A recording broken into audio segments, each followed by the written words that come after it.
Her words had issue other than she willed. He dragged his eyebrow bushes down, and made a snowy penthouse for his hollow eyes, and muttered in himself, "Tell her the charm, so, if she had it, would she rail on me to snare the next? And if she have it not, so will she rail." What did the wanton say? Not mount as high, we scarce can sink as low. For men at most differ as heaven and earth, but women worst and best as heaven and hell.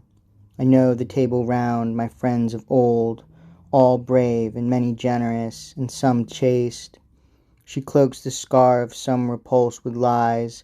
I well believe she tempted them and failed, being so bitter. For fine plots may fail, though harlots paint their talk as well as face with colours of the heart that are not theirs. I will not let her know. 9 tithes of times face flatterer and backbiter are the same, and they, sweet soul, that most impute a crime are pronest to it, and impute themselves, wanting the mental range, or low desire not to feel lowest makes them level all. Yea, they would pare the mountain to the plain, to leave an equal baseness, and in this are harlots like the crowd, that if they find some stain or blemish in a name of note, not grieving that their greatest are so small, inflate themselves with some insane delight, and judge all nature from her feet of clay, without the will to lift their eyes, and see her godlike head crowned with spiritual fire, and touching other worlds. I am weary of her. He spoke in words part heard, and whispers part, half suffocated in the hoary fell, in many wintered fleece of throat and chin. But Vivien, gathering somewhat of his mood, and hearing harlot muttered twice or thrice, leapt from her session on his lap, and stood stiff as a viper frozen. Loathsome sight! How from the rosy lips of life and love flashed the bare grinning skeleton of death. White was her cheek, sharp breaths of anger puffed her fairy nostril out, her hand, half clenched, went faltering sideways, downward to her belt, and feeling. Had she found a dagger there, for in a wink the false love turns to hate, she would have stabbed him, but she found it not. His eye was calm, and suddenly she took to bitter weeping like a beaten child, a long, long weeping, not consolable. Then her false voice made way, broken with sobs.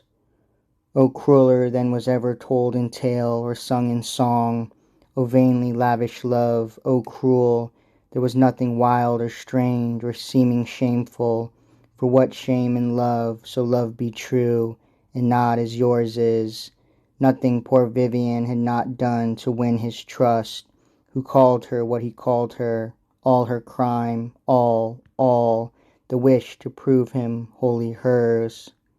She mused a little, and then clapped her hands together with a wailing shriek, and said, "Stabbed through the heart's affections to the heart, seethed like the kid in its own mother's milk, killed with a word worse than a life of blows. I thought that he was gentle, being great. O God, that I had loved a smaller man. I should have found in him a greater heart.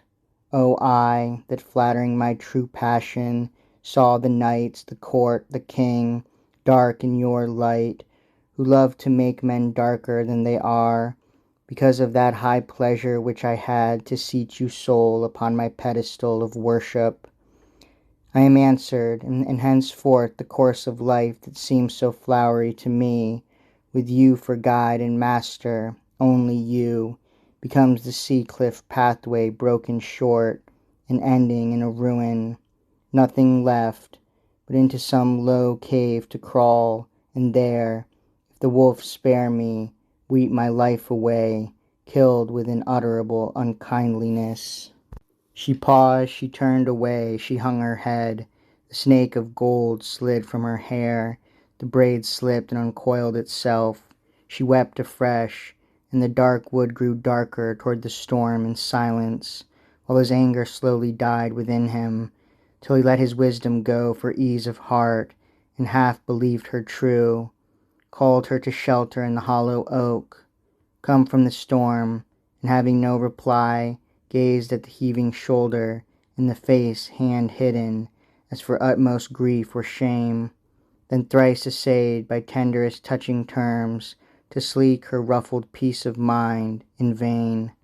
At last she let herself be conquered by him, and as the cageling newly flown returns, the seeming injured, simple-hearted thing came to her old perch back, and settled there while she sat, half falling from his knees, half nestled at his heart. And since he saw the slow tear creep from her closed eyelid, yet about her, more in kindness than in love, the gentle wizard cast a shielding arm. But she dislinked herself at once and rose, her arms upon her breast across, and stood, a virtuous gentlewoman deeply wronged, upright and flushed before him. Then she said, "There must now be no passages of love betwixt us twain, henceforward evermore. Since, if I be what I am grossly called, what should be granted which your own gross heart would reckon worth the taking? I will go. In truth, but one thing now, better have died thrice than have asked it once, could make me stay, that proof of trust, so often asked in vain. How justly, after that vile term of yours, I find with grief, I might believe you then, who knows? Once more, lo, what was once to me mere matter of the fancy, now hath grown the vast necessity of heart and life. Farewell, think gently of me, for I fear my fate or folly, passing gayer youth, for one so old, must be to love thee still. But ere I leave thee, let me swear once more, that if I schemed against thy peace in this, may yon just heaven, that darkens o'er me, send one flash, that missing all things else, may make my scheming brain a cinder, if I lie." Scarce had she ceased, when out of heaven a bolt, for now the storm was close above them, struck, furrowing a giant oak, and javelining with darted spikes and splinters of the wood the dark earth round. He raised his eyes and saw the tree that shone white-listed through the gloom. But Vivien, fearing heaven, had heard her oath, and dazzled by the livid flickering fork, and deafened with the stammering cracks and claps that followed, flying back and crying out, "O Merlin, thought you do not love me, yet save me," clung to him and hugged him close, and called him dear protector in her fright, nor yet forgot her practice in her fright, but wrought upon his mood and hugged him close. The pale blood of the wizard at her touch took gayer colors, like an opal warmed. She blamed herself for telling hearsay tales. She shook from fear, and for her fault she wept of petulancy. She called him lord and liege, her seer, her bard, her silver star of eve, her god, her Merlin, the one passionate love of her whole life. And ever overhead bellowed the tempest, and the rotten branch snapped in the rushing of the river rain above them. And in change of glare and gloom, her eyes and neck glittering went and came, till now the storm, its burst of passion spent, moaning and calling out of other lands, had left the ravaged woodland yet once more to peace.